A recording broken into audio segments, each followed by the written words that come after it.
Hello, this is George Sandman. I'm the founder and CEO of Growth Drive. And Growth Drive is a system used by business advisors to drive client profits, growth, and value. Now, we're also a community. Every week we get together to talk about all things business advisor, everything clients, cases, things we're seeing out in the world. Now, tune in here to this podcast, and you can join the conversation by scanning this QR code, passcode 867-5309. Jump into the conversation. Everyone's welcome. We're looking forward to having you. So here we go. On with the show. Good morning. How are you? Good. How are you? I'm hanging in there. Good. I don't know. Have we met, Michael? No, Betsy, not personally, but maybe on one of these calls. I usually miss these things because usually I click off on Tuesday mornings. Oh, there's George and Ed out there in beautiful Phoenix, Arizona on the golf course. Yeah, I'm gonna. You know how they do this in the You're booth golf course, sports, right? sports events. I'm gonna basically sit in Ed's lap. Hey, There we go. It's a challenge. that's How's TMI. everyone? Let me see. TMI. I'm gonna go to. Who do we have there? Hey, Betsy, how are you? Good. How are you? I just put us on gallery view. So, and then we got an iPhone 44, which I guess is Larry Prince, ladies and gentlemen. I know we're backlit, but it is. Here's the view. We're at the Madison Insurance Group. We're at the Kierland in Scottsdale, and they Nice. just put on a heck of a presentation yesterday. Yeah, Really impressive. my feedback would say we don't really understand the beauty of that process and their capabilities unless you see the full I've explanation. seen it. I've seen it, Ed. But my question is, has the program ever been challenged or audited by the IRS? They are so far beyond that. They are specifically allowed by the IRS. So they have And what I'm going to do is I'm going to ask Aaron Quinn, their counsel, who's a tax wizard, to come on and give our community the same presentation he made yesterday, because you learn a ton. It's about a lot more than simply Madison, who I'm starting to consider family, and but it was a blow your doors off day. It was really well done. So good stuff. Yeah, it's good stuff. And Yeah, and could be there. The room is there. There are a lot of the people in the room who would get a lot of value from being members of our community. And so this is for the good. Everyone in that room, with one exception, and he was a sharp man. Everyone in that room is one of us, right? They're in their 50s, 60s, 70s. They're at the top of their game. They're doing very, very, they're driving a lot of value for their clients, and it's cool to be around. And the room, by the way, was packed. It was absolutely packed. Yeah. And these are people who come in on their own dime. So were they talking about the Puerto Rican insurance product, or that was a lot of it. Sure. Okay. All right. Which was great. Puerto Rico allows you to be under federal law, but under Puerto Rican tax, and so there's a very low friction. No, I understand. I understand that, but the big thing here is that the big compelling reason to do it, in my view, and I'm speaking strictly from. Well, first of all, people shouldn't be going into it for the tax benefits. No, the tax benefit is an incidental benefit. They're going into it to protect revenue from several categories of business risk: loss of key customers, cyber, loss of key employee, etc. So in my experience, right, these structures, when they are promoted and when the business owners and all the correspondence that goes back and forth, especially promotional materials, if it highlights the tax savings, the IRS looks at that with a jaundiced eye. Yeah. and say, Yep. well, what's the business purpose here? And then they start attacking it on lack of business purpose, which they can do. So tax benefits have to be ancillary; they can't be primary. That's absolutely correct. Absolutely correct. You're right on. Right on, man. That was the entire And that's what of the several categories of captives, and this is not a captive. The several categories of captives. That's what they get. They get the IRS hauls them out on the mat and thrashes them. But that is not. How about the issue of I'm an owner and I'm putting my money with this insurance company and it's located in Puerto Rico. How do I know it stays solvent and it doesn't go under? I would let Madison and they address that. Madison isn't going under, A, and B, the way that they have it structured.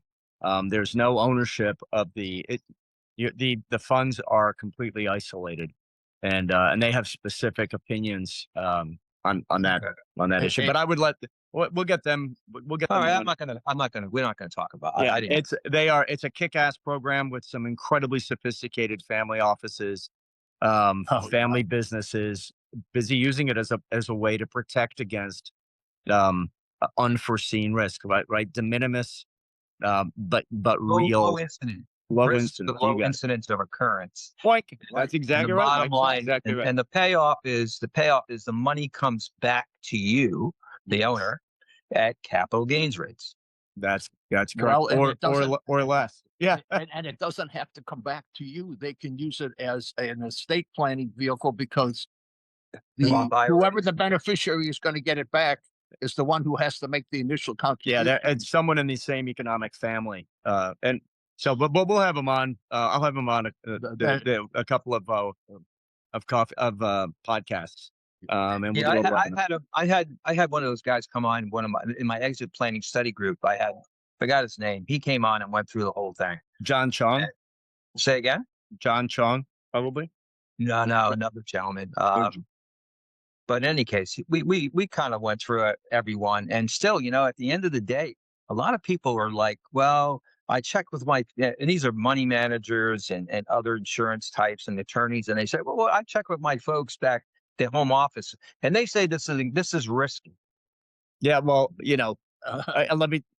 So then they are not well informed, and compliance's pat answer is no, and that just plays out. Now these guys are great. They're growing by leaps and bounds. They're growing by leaps and bounds with some very, very sophisticated people who can more than afford the legal counsel to make sure that they are not that they are making a wise investment, and those that they they're great. So that's why we're here. That's why we're sitting in the sunshine. In fact, it's starting to heat up quickly. It was 50 this morning, but and Ed and I are getting in a Waymo driverless. We're going to go technology. We're getting in a Waymo after this call to head to the airport. So we're trying out everything. Hey, I just want a quick sanity check. Okay, Rick Johnson, cool. iPhone 44. Larry, is that you? Yes. Beautiful. And Tony, good morning, man. Welcome. Awesome. And Tip Poulter is joining us. We were just we're putting the band back together, ladies and gentlemen. Good morning, George. Good morning, man. How are you? Great. How are you? Doing great. Thank you very much. So I didn't really have a chance to last week. It was just Paul and I. Thank you, Paul. And we were at the EPI Summit in Nashville. It was really interesting. I mean, for us, for Growth Drive, for our community, it was great. It was great. I reconnected with a lot of people I haven't seen in a long time, and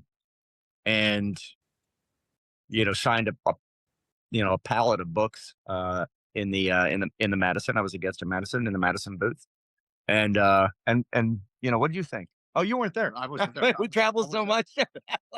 I talked with Bob. I waved to Nashville on the way by because I was driving from Atlanta to a place called Heaven Hill in Bardstown, Kentucky. While they were doing that. So Betsy was there. Tip was in the house. What did you guys think, Betsy? Yeah, the spot.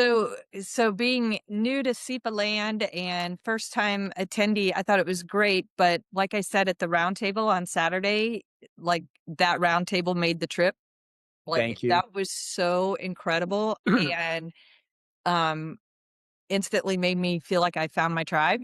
And so the rest was great and I learned a lot. I was really there just to kind of get the lay of the land, understand how the chess pieces move in that community. Vetted some messaging for what we're getting ready to launch. And so I got a lot of great insights from that. Thank Uh, you. yeah, no, you guys, the community's amazing. And I need to get with Tip and get his wife's contact information because she and I are besties now. Samantha's a rock star. Yeah, no Yeah, question. she is. I had the Yeah, best Tiff, we don't time. love you, man, but Samantha, she can stick around. Yeah, yeah. No, I had the best time talking to her at lunch one day. And so, Georgia, just speaking of that, are you still planning on sending out the contact list for the people that were at the roundtable? Yes, and I'm about to have, a normal day. I'm going to be on flights all day, so you're going to be getting every email that has not yet been answered. You'll Okay, be awesome. hearing from me. Well, And, thanks for and hosting that. thank you for the reminder, Betsy. Yeah, thanks for hosting that roundtable. It was really incredible. Yeah, thank you very much. Thank you. What was really cool, and then I'd love to hear tips. What was cool was being like at the VIP event and looking around. We had 24 growth drivers and a bunch of people who have been part of this community previously and who were like, "Oh my God, it's so great to see you." Um, there were 24 growth drivers at that. Who didn't come to the workshop? Who didn't? We gathered for lunches. We gathered for happy hour. We had just had a great time. Um, so 24, and I'm looking around and everywhere, and literally everywhere I scanned around the bar, there was one of us. Um, so our tribe is solid and growing, man. Tip, what was your key takeaway from Nashville?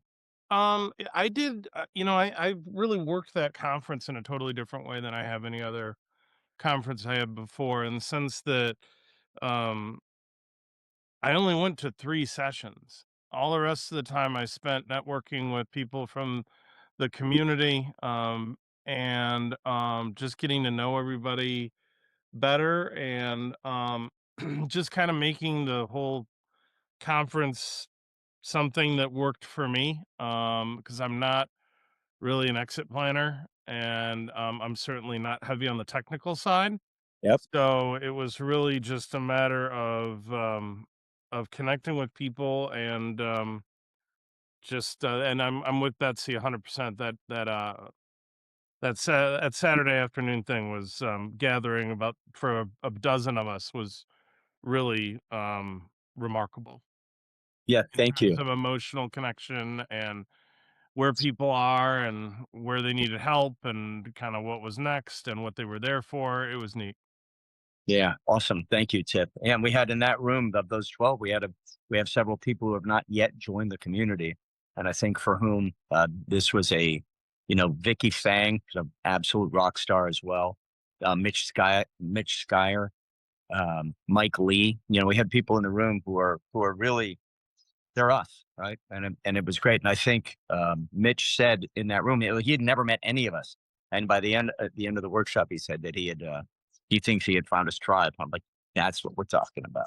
Hey, George, the other thing I would add is what's been really cool for me having like post summit is I've had a call with Paul, but I've also got a call with Vicky on the books and with Mitch on the books. And so just you bringing that together has helped me expand my relationships. And we have that common growth drive community language and core values that make Yep. calls like that really easy and fun. And so I appreciate the opportunity that presented as well.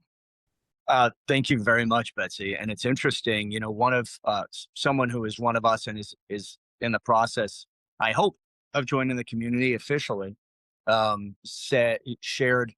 He suggested that we do this, not only do what we just did, which he was kind of in the periphery, but we do it more formally. And I completely agree with him. Now let's look in advance at the agenda, figure out, roundtable at the beginning, figure out what sessions we might want to attend as a group. Not, it's not a forced march, but hey, here are things that are relevant to us as a community that we want to be able to discuss separately and derive as much value as we can. Maybe have more formal meals, etc. So that's something I'm taking apart. The next big one for us is BEI in September. I'm doing a bunch of. By the way, I've two CEO workshops. I'm going to go up to Annapolis. I'm going to put one on in June and do another one up in Virginia. So there's a lot of activity, guys. A lot of activity. Really good stuff. So, George, I'm getting peppered now by John Leonetti in his organization. Okay. I'm pepper that relationship. What's that? I'm pepper that relationship. I'm sorry. I get every month a notice from Leonetti. Okay, he promised to send me an invitation to work on a project. It started 4.5 years ago, and I still get a monthly notice that I haven't given a report on it, and I haven't gotten the information from him. Yeah, but he's got one of these automatic dump mails out at you. Reminds me I didn't send my report. But now he's promoting. Someone in his organization found out that I have I had the CEPA designation, I have the CEXP, the DEI designation, I had the certified value growth. So they figure I'm kind of one of these people who likes to chase letters. So he has the CBEC, but now he's promoting this this platform now where and I think George, we already are doing it. He's integrating AI into his platform. Well, let's so John has been a thought leader in this community for a long time. He has a very loyal. There's a webinar coming up that he's invited people to that he's going to talk about this, but Great. Anyway. We are. I don't know what he is doing. I am very, very familiar with that organization and with their technology, and it'll be interesting to see what he's standing up. We are light years. We're not in the same category. I would say that the most rigorous credential, I'm not saying the best, the most rigorous credential is the CEXP, which you have earned, which Ed has earned. And I think obviously the largest community is EPI and the CEPA community. And they're, and from my perspective, they are not competitors. I think they are very complementary organizations. They may not see that, but that's how I see it. And I wish John good luck with his community. I think I'll give you feedback. John's community is really been always 80% Lincoln Financial people. John came out of that group, and he had initially been doing the BEI program with Brown, and so he has a lot of the Brown's core BEI concepts and everything he does. Yeah. Does he? Yeah. We'll just the IEPA. I wish them good luck. We have CBECs in our community, and I wish John good luck. We do not have a strategic relationship with the IEPA. I will say, well, that's all I have to say. There's so much exciting stuff going on in this space. You'll see an article from me talking about how where growth drivers are as a category, right? We're distinctly different than other offerings out there. And I had a chance to sit with Craig West for a few minutes. Had a chance to I chatted with Ken from VOP for a few minutes, and had a chance to chat for a bit with Scott Snyder.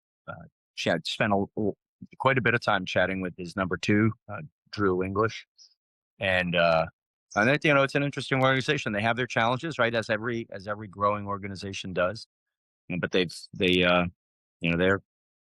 trying to innovate. They've done a tremendous job in educating the populace, if you will, the professional advisory community about the importance of exit planning. And every month I get an email, so many more SEPAs have been, but but everyone passes that test. No one does not pass that exam. But it's maybe not the most rigorous credential, but I give them credit for spreading the word and making people aware of it. And my experience with them, EPI, is that most of the members are wealth managers. Yeah, 100%. And they all put this on their business cards, and I see them. They're all in banks and big organizations, but they can talk the talk, but they can't. They don't walk the walk. Well, that's exactly right, Michael. Sorry, I didn't mean to interrupt. No, that's what they do. I mean, they all say the right things, but they don't do anything. And if you try to work with them, and I have tried, it's almost impossible because of all their there's many obstacles with getting.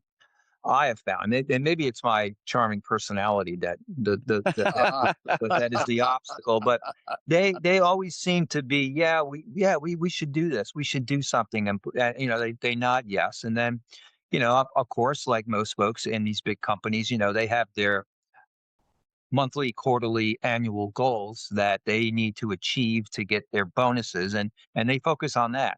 And doing this other work is just like, well, if I have spare time, I may do it. And then there's also the reputational risk that they face if they bring somebody else in to talk to their clients and that person falls on their face, and all the excuses. So, anyway. Yeah, and I trial ballooned that exact conversation here with a couple of really sophisticated people. And you're absolutely right. Mike. This is where the are you a 1 or a 5 comes from. And EPI has a lot of 1s and 2s, smaller number of 3s and 4s. 1, of course, being an exit talker. 2 being an exit educator, someone who is actually leaning in but isn't writing a plan. A plan is someone who writes a plan as a 3, an architect, strategic plan, exit plan, growth plan, and then a 4 is someone who takes the plan and helps the client turn it into reality. And our community has and a 5, of course, is fractional. Love fractional, but they're their own special animal. So EPI is heavily loaded with 1s and 2s. BEI is trying to is really focused. They attract 2s, 3s, and 4s, and we are we tend to be 2s, 3s, and 4s as well, which is why there's such a good synergy between those organizations. I'd love to have synergy with EPI. The problem that we are solving as a community is being what Mike Garrison would call safe drivers, right? So that when our integrated strategic capacity doctrine, our advisors pledge, ours enunciating 7 steps of the advisory process, right? Those are all ways in which we communicate to the world, we communicate to individuals that we can be trusted to come in, do good work, deliver client results, and not run amok in their client. And this is a conversation I had yesterday. We educate people that we understand. We growth drivers understand that the wealth advisor's relationship with the client is immortal. It transcends their career. Our relationship with the business owning client is not transactional, right? It's transformative, but it ends if there's a transaction, right? And so. I hope that makes sense. I think one of the things that we see challenges as we're dealing with some of the SEPAs, being in Columbus, I'd probably have over 120 to 150 SEPAs sitting in there. And all I've been able to figure out is there's at least 2 people doing exit work out of there that have the credential. All the rest are people in the banking industry or in the fractional CFO world, and they don't use the credential, but they all got hooked into going up and getting the credential for the sake of their business card, so they have something more on it than just saying that they're a fractional CFO, because most of them, none of them are CPAs, none of them have any other, shall I say, experience that's professional. And so all I can say is they've been working in the accounting world for 20 years or 30 years. And that's the extent of what they have as a background. Yeah. And it shouldn't be, and it's an arrow in the quiver, but when it's viewed as an arrow in the quiver, it's a standalone. We are committed to an integrated doctrine and integrating the advisory team and integrating technology into increasing the strategic capacity of clients, which is we are different. It's not a differentiator. This is literally a different category. I think I've told you this before, George. The Clarity software, the Clarity 1, Clarity 2, and especially what's the tool that kind of projects what they're going to need when simulator. Yeah. What's that? Equity Value Planner. Okay. So, if you went through the CEPA training, Chris Snyder talks heavily about the triggering event, right? Talks about the triggering event. Well, your software does it. Yes. So to me, you could do a triggering event just by using Clarity 1. And absolutely, 100%. Yeah, right. And I'm like, yeah, okay, I don't want to. I think that's their. I think that maybe I don't use the term triggering event because I think that's their IP, and I don't want to tread on their toes. But you're absolutely right, Mike. And thanks for pointing it out. Yeah, because and Snyder writes about this because Chris, how's he doing, by the way? Is he doing okay? Chris? Yeah. Yeah, I only chatted with him very briefly, and it was sort of a holy shit. It's been a long time. I'm like, yeah, man, it's good to see you. And that was the extent of our exchange. He seems to be doing well. He was certainly in a good mood. He looks great. So, yeah, I know he had a scare with cancer there, but I think he's overcome it. But I'm sorry to hear that. I didn't know. Mike, go ahead. Okay, Mike. One of the things that they talk about with that triggering event and everything. One of the things that we're finding in that is that BEI is kind of taking the tone and saying we're not looking for an exit event. What we're looking for is to transition people to whatever the next step is going to be in their life cycle. And so instead of saying exit planning, we're transition planning. And without the definition. And I told George when we were out here, I said, but I don't think anyone that has any clue because I don't even promoted this, but the name of my company happens to be Succession and Transition LLC. Mine's and I got that so long ago. Well, because I didn't think exit was the thing because I was dealing with 40-year-olds and 40-year-olds aren't thinking exit. They're thinking, hey, if I drive this up to a certain point, I'm transitioning. I'll go out and start a new one and do it all over again. And what do 21% of CEOs want? Anyone? Yeah, but George, I think we talked about this. The things that we talk about when we use Growth Drive, in other words, building a repeatable business or a more sustainable, like an asset class business, making it transferable, right? Mm-hmm. That makes it valuable for all your exit options, whether it be sale to strategic, private equity, internal, to the kid, or if you just want to back away. I have one guy that just wants to he wants to sit on the board and have someone run the company for him. Okay? Amen. That's a great answer. That's fine too. But the thing that makes the business more valuable and more transferable, it opens up all these exit paths for them. So it's not like I'm promoting like you have to sell your business. This is for sale. No, we want your business to be more resilient. We want it to be more transferable, regardless of your exit option. Yes. Absolutely. The business that attains 85 plus strategic capacity asset that qualifies into that asset class is a business that is creating community prosperity. Is a business from which the business owner can collect wealth, and a business that has, to your point, Mike, all of the exit options open to them. Exactly. And a business that is going to be commanding a price, not defending a price. And there's a profound difference. Mike, your point is really, really good. Really good. Yeah. And I will say, I've been talking to people, and I gauge reaction. I've been talking to our CLIs about helping the client take their business from where it is and to redesign it so that it qualifies as into an asset class, and it's an asset class business. Those words resonate, especially when you're discussing collaboration with wealth advisors. Those words absolutely resonate. So those words resonate. What say you, Tip, Paul?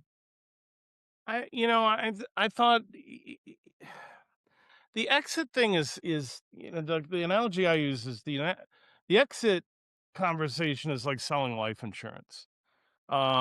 Is that when somebody's ready to buy it, it's a very interesting conversation and they're receptive to it. When someone's not ready to buy it, they see the mortality of their identity as a business owner, Yes. particularly lifestyle business owners, right? Like one of the things that I learned from the EPI conference is that I've got to focus that conversation with that lifestyle entrepreneur who maybe is starting to get a little antsy about the fact that he or she is, 53 years old and, was told by their golfing buddy that their business is worth X, Y, and Z.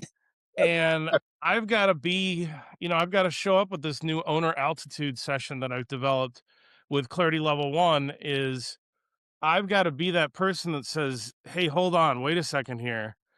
If you want what you say you want, you got to shift from a lifestyle mindset to a growth mindset. And if you're not willing to do that, that's okay.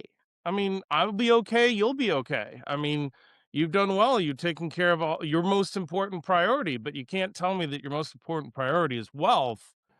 If you think you're gonna, by some miracle, you're gonna get, you know, 6 times earnings on a business where strategic capacity score is under 50.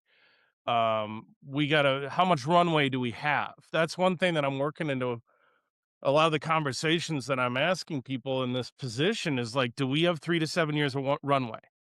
Because if we've got 3 to 7 years of runway, we can do some damage. But, it's, to quote my friend Mike Garrison, can you guarantee you're going to make it home tonight? There's, Life comes there's an element of this that, we have to be the ambassadors or emissaries from this place called Realville and and have that tough conversation. As a matter of fact, just in talking this through right now, I've made the realization that Samantha's really been kind of pushing me on, and you know how that works, right? A little slow to the finish line. But I need to be getting as many owner altitude sessions as I possibly can. Nothing bad will happen when you do that. That's right, because there's going to be a conversion from the owner altitude session to discovery. There's going to be a conversion from discovery to the engagement, and that's really my business right now from a biz dev standpoint is getting more of those. But to the point that I was just saying is like selling exit or talking about exit is just I find it's an emotional mental minefield that I can't see, right? Because if they don't say anything back to me, well, I'm not going to exit in the next 10 years. It's like, they're not going to say that. They're probably just going to sit there and listen. So they're going to sit there and sorry listen, for prattling on, or they're going to sit there and they've stopped listening. Even worse, right? Yeah, I mean, yeah, exactly. And I, maybe I was a little long-winded there, but no, not at all. That, I just think that, I mean, the way I'm using the growth drive tools right now, is really driving my business development, process. Good. And that's when I first signed on, I didn't think that was where I was going to go with it, but that's where it is. It's interesting, Tip. I'm just going to amplify with a little data, and the data has remained amazingly constant. 21% of business owners just want to make their business easier to run. We should help them with that, right? By the way, when we make it easier to run, revenues pop. The data is clear. 62% want to grow. okay, great. Well, before you grow, because you don't have any more time, why don't we make it easier to run and then we'll grow it? Cool. And 17% are thinking about some type of transition. And of those, 4 out of 5 cannot generate the wealth they need to fund their wealth plan, their walkaway number. And so they fall right back into the grow bucket. And whether they're trying to grow strategic capacity and revenue or just strategic capacity, but they need to be able to attain a higher multiple. And if we can have both sides of that equation, we're really talking about price to earnings ratio, right? And if we can increase the multiple price, and the earnings, So Jordan, man. when sometimes when I talk, I understand the exit word kind of turns off a lot of owners. And I've gotten people have said to me, well, I'm not ready to exit right now. I'm going to be around for 10 more years. And I say, well, that's fine. But did you know, right? And I think EPI has these stats, right? I think 50% of exits are involuntary. Unplanned. Yes. Yeah, unplanned. Yeah. Okay. So going back to a comment I heard earlier, are you sure you're going to go to work tomorrow? Right? Especially if you're a solely owned business. If you can't go to work tomorrow for whatever reason, I mean, God forbid, death or permanent disability, what happens to your company? Do you have a plan for that? So I Madison Insurance. Well, yeah, I have people say, no, I have I'll leave that insurance. alone. I'm sorry. I have insurance, right? But then again, you have this company that's a valuable asset, and if you make it transferable, if you make the business transferable, even if you're not ready, you have to make it. I always say, you always need to be exit ready. It's good to be exit ready at all times because of the contingency that you may not go to work tomorrow. Something will happen to you. If it's exit ready, then it's much more valuable, and your beneficiaries, the trustee of your estate, your personal representative. I mean, I have a written business continuity document that I make them fill out if they let me. I have it like, let's write down what you want to happen if you can't go back to work tomorrow. What's going to happen? Who takes over? Who does this? Who does that? What's going to happen to the company? Do you want it to be sold? Do you want it to be transferred? Do you have the mechanisms in place? So I kind of start with that, even though they say I'm 10 years away. If they give me that kind of pushback, I said, well, what's your plan for any possible contingencies if you were not able to go back to work tomorrow? Let's talk about that. You know what I love about that, especially, Mike? I think that's a fantastic, because if I could actually follow that up with a question. And Mike, how do people react? How do they feel? What do you think the emotional reaction is when you lead them through the continuity conversation? The emotional reaction? Yeah. Well, I think that the ones that I've done it for, I think they feel a little relieved, and they feel like they basically have protected themselves from a potential downside. Okay, now I got a plan in place, and of course the plan has to be communicated to the effect, those the parties that need to be apprised. But now, if something were to happen to me, okay, one guy I was dealing with, he wanted the company to be sold. Okay, great. And then I said, who would you enlist to sell it for you? And he had a name. Okay, well, let's put his name in the document and let him know that he's in your plan, and let your personal representative know that that's where he's going to go talk to him. And then how about your key people? You're going to need your key people to stick around through this process, right? Otherwise, this thing can go south real fast. So how do you keep them engaged and on board and through the process? Okay, well, then we get into, maybe we need to design a state bonus plan, to keep them around. Yes. Or a state bonus plan funded by insurance on the owner's life, or give them a piece of the sales proceeds if they stick it, if they help, stick it through and get the thing accomplished. They will get paid. So you don't have people jumping ship when something happens to you, because that could be the death, the death knell of a company, right? So you keep all the key people engaged. You have a plan. It's written. Everybody understands it, and it's your exit contingency plan, and everyone needs to have that, whether they're ready to sell it to a third party or not. They need to have that, particularly if they're the only sole owner. Usually when you have partners, they have a buy-sell agreement and they could take care of a lot of this stuff within their buy-sell. But they still have to deal with the person who doesn't show up to work tomorrow. That talent there's a gap in talent there that they have to replace. So that may be a key man life insurance policy or something like that. Or they have to do succession planning to get people up to speed. But I'm at the point now where if I get pushback about I'm not ready yet, I'm too young, I go into this discussion with them about, especially if they're solely owned, what would happen to your business if you did not go to work tomorrow? What's the plan for it? Yeah, that's a great conversation. I love that. I love that approach. And BEI, by the way, BEI it teaches that. They have one of their steps is business continuity, and they teach that. So I think it's important. It's a very important step, and they have their seven step process, right? Yeah. Leonetti has 6 steps. What's his name? Schneider has the 3 gates. They all have their their own methodologies, but the continuity gets overlooked a lot, and but it's important, and it's a good way to start a relationship, too, right? Yeah, well, if you do absolutely, man, and if you do clarity level 1, and you go through the equity value planner, and maybe use protect value module, be like, I know this is a lot, but here's protect that. We're gonna get straight into succession planning. Like I totally, I love it. Love it. Very cool. Thanks, Mike. So it's that 7-minute lull.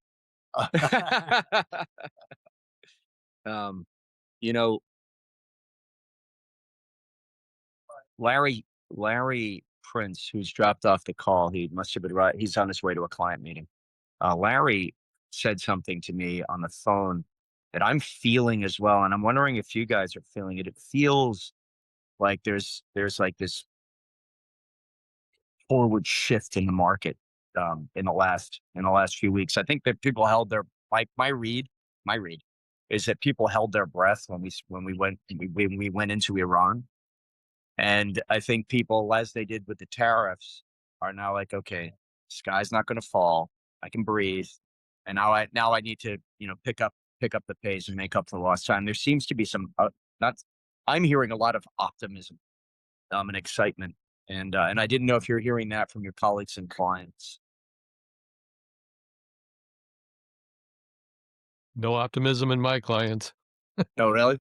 No, they're still dealing with tariffs and no growth in the industry and problems. Yeah, you're in heavy trucking. Is your trucking and manufacturing? Neither one of them is doing terribly well. Ouch. I put something into the chat. You might have looked at it. We sometimes talk in sales. You hear the term "always be closing." What if you could change that to somehow be talking about always be growing? So I asked AI, what word could I substitute so we could have the ABCs? And so I like always be climbing. That might be a pretty good one. Sure. And we've all, people at least my age, all know Gretzky, and we want to skate to where the puck is going to be, not where it is right now.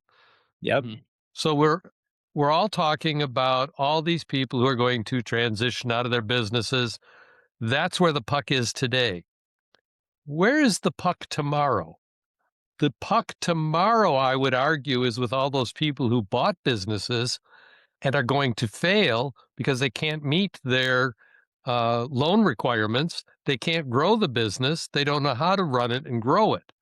And so I'm beginning in my head to think in terms of, I'm not going after the 60-year-olds.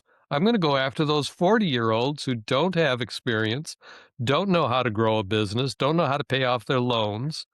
And it's back to, if you will, the first 2 layers of our pyramid of profits and growth.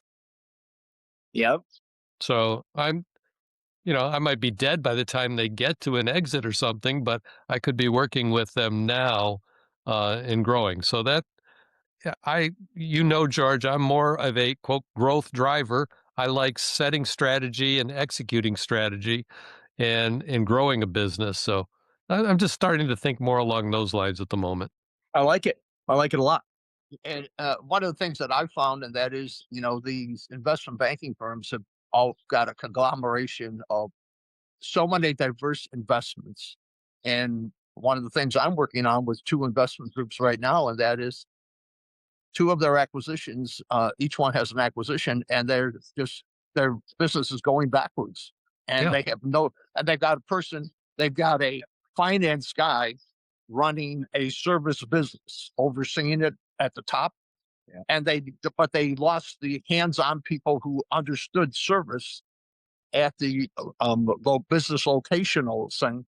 And I'm working with one right now, and they've managed in 3 years to take it from 12 million down to 7 million very smoothly. Hey, great for success. It's interesting. You guys, Paul, I love that. Mike, thanks for sharing the continuity plan. I downloaded a copy. Thank you very much. What you gentlemen are hitting on is something that Andy Weevil and we just had a 2-hour meeting that ran for 3 hours. And no, a 90-minute meeting that ran for almost 3 hours. And one of the things he and I were talking about is exactly that point, Paul. We know that there's a massive friction and failure, but let me define failure in these acquisitions. So PE comes in, they acquire a business, and they may not have a perfected view of the business's strategic capacity, right? And they don't, because they don't have a perfected view of strategic capacity, they have a harder time. They create a strategic plan that may or may not align with what can be done. Leave that alone. With hitting their target ROI, and I think this is why we're starting to attract some private equity operators. They have an ROI that they promised. The group has promised their shareholders, and they have an investment thesis.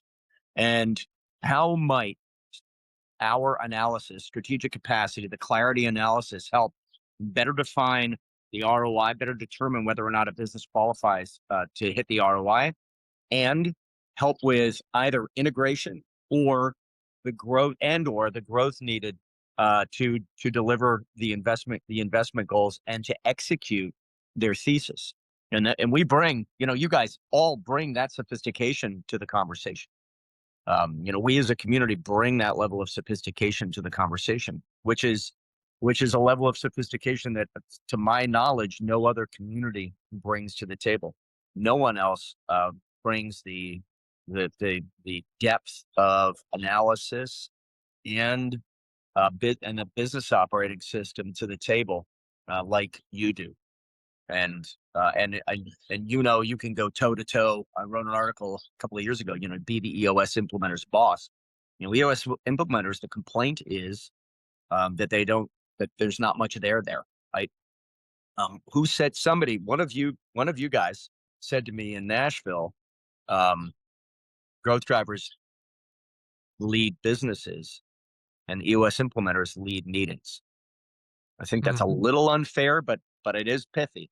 It is pithy. Well, Gino created something, truly valuable, right? It totally depends on the implementer. I mean, that's the whole thing. I mean, it depends. I mean, if they've got the background, they've got the chops, they've been doing it for, I'd say 5 or more years, they're usually not running meetings. And that's They and have the more to Andrea add. Slapia, who was with us, right, is fantastic. To your point. When Firefly bought them, this is just important for everybody to know if you run into any of this.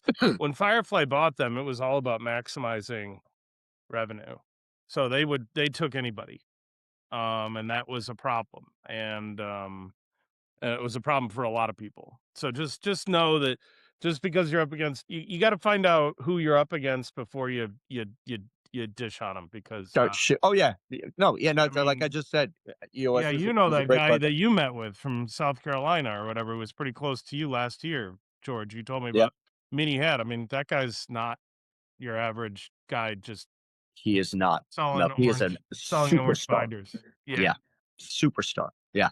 And Andrea, who Betsy, you spent a bunch of time with. She's fabulous, right? And loves our community, right? You know, that we're inclusive. Well, kids, Ed and I have to go and get in a Waymo. We're gonna experiment with driverless cars. That's what I was looking at my phone. I didn't know if you had to order this thing in advance or not, but evidently they're loitering out front. I'd love to do a round of key takeaways, and then we need to sign off. If you guys want to keep the conversation going, fantastic. So, Teresa, you're hiding? You stand accused. I'm hiding today. I'm here. Great call, great information. Love the team. Still working in the new Foundation Risk Partners group and really working on taking my time to see how a partnership could eventually come to fruition. So great call today. Thank you, everybody. Thank you. Hey, Teresa, let's start with you. Would you be willing to share a key takeaway and then pass it to someone? Yeah, I'll share a key takeaway for sure. I love what everybody is saying. And I think on the last note, like if we just start off with like the clarity analysis and the ROI to start on anything, that really can defend somebody when they're thinking through valuation processes at any stage of the series that they're in, is just getting the mindset right there with the CEO right out of the gate. So for me, that's where I love being it. And that's why I love sticking with Clarity One, no matter what. It puts them in the mindset. So from that, I'm going to pass it to Ed. Yeah, Thank you, Teresa. Yeah, thanks, Teresa. I think it's one of the things that I've found, and that is, as soon as you get a person to go through Clarity One, it shakes them up because they find out that they really are not where they think they are for the first time, because they've been listening to other people telling them what their business is worth, and suddenly we start asking some quantifiable, specific questions to support the calculation of an estimated look-see value based on the NAICS codes and stuff like that. And that just shocks them, because all they've done previously is work with hearsay. And I think doing something with tangible, supportable calculation is the first time that shocks them. Well, yeah, I'll pass it over to Betsy, since I like to have a different person than our usual group here. Thanks, Ed. Excuse me. Thanks, Ed. Key takeaway for me, Michael, that succession planning document, super helpful. I've saved it to be able to share it, and good to know that there's a resource for that. I'm really in the mode of trying to figure out how do I support the people in this community and Growth Drive as a whole. And just the more I learn and understand what's top of mind for you guys, the more and more valuable these calls come for me, and the more valuable I hope to be to you guys. Thank you, Betsy. Yeah, you bet. I'll pass it to Paul. So thank you. I would say I'm glad to hear, George, that you, instead of talking about an oil well company, that it's transformed into an asset class. I like that. And as you were talking, I was thinking why a wealth planner would like that more is it becomes now like I have like 5 revenue streams in my quote unquote later years here. I refuse to use retirement. To a wealth planner, an asset class now becomes just another revenue stream that they're dealing with. So I like that. Thank you, Paul. I'll pass the mic. Yeah, thank you, everyone. The thing, but yeah, this was a great conversation. We always have good ones here. One of the challenges, and I guess next time we can talk about this. I'm kind of maybe setting up next call, but I get people to the precipice. They see that they need to do something. I give them the report. I show them where the gaps are. Here's the value. Here's the wealth, the value gap in your business. They all acknowledge, yeah, we got to do something, and then they go dark. Because then they get busy. I know. Take care of this, and then I got to take care of that, and then I got to take care of this. So trying to get them to move after they acknowledge what you've shown them, to me, is my biggest challenge. Yeah. Well, and let's dig into that. Yeah, you're absolutely right. Let's make that our conversation next Tuesday. Somebody remind me that Mike, remind me. Let's make that our. Yeah, it's very frustrating, and I get, well, I'm dealing with this now, and this is why they're in the situation they're in, because they are the business and they don't have a deep management team, and so everything runs through them. So they're working in and not on their business, and they recognize it, but they seem to be stuck in that in that what do you call it, that catch-22. Yeah, absolutely. I would suggest that there's no pain for them. They don't feel enough pain to make change, and pointing out that they could be better. Yeah, it's not hurting me right now, so there's not enough pain. Heard, Paul. Yeah, you're the man of the to bring us around third and take it home. Just reminding me in this conversation that in terms of having something for your COIs, the equity value planner is just huge. It It's is. huge, right? I mean, you can sell more life insurance coming out of that, or disability insurance, or whatever you want coming out of that, a real conversation around that. So, Yeah. that's my big takeaway. And this is what I love that tip. And that's one of our differentiators, right? So, and it's something we have in common with that we learned from BEI, and that we have in common. It's our Weldon point is there are opportunities, not opportunities. There are things that we can be doing for a business owner at the beginning of the engagement in terms of advanced wealth planning, succession planning, sophisticated compensation planning, insurance, select sophisticated insurance products that are very, very good for the business owner. Now, our COI is going to generate some fees on that. Equitable, right? They're delivering a ton of value, but we can intersect with the COI on a wealth advisor, an insurance advisor, in a way that that is great for the client, and delivers immediate value to our integrated co-advisor, and yeah, thank you, Tip. My key takeaway from this. Go ahead, Tip. Did I interrupt? I apologize. Nope, not at all. Okay. Yeah, my key takeaway is that as I always say, this community is astonishing, and we bring up so much good and so much juice to the market, and I take these conversations and play them back in my head, and it helps me design articles, training, resources, etc. To help you guys. So this should thank you very much, everyone who comes here every week. These are great conversations, and I will say we are on fire. Growth drivers. Our community is on fire, and we're going to continue to attract people like us, experienced, sophisticated professionals, who are committed to solving client problems, and that's as good as it gets. All right.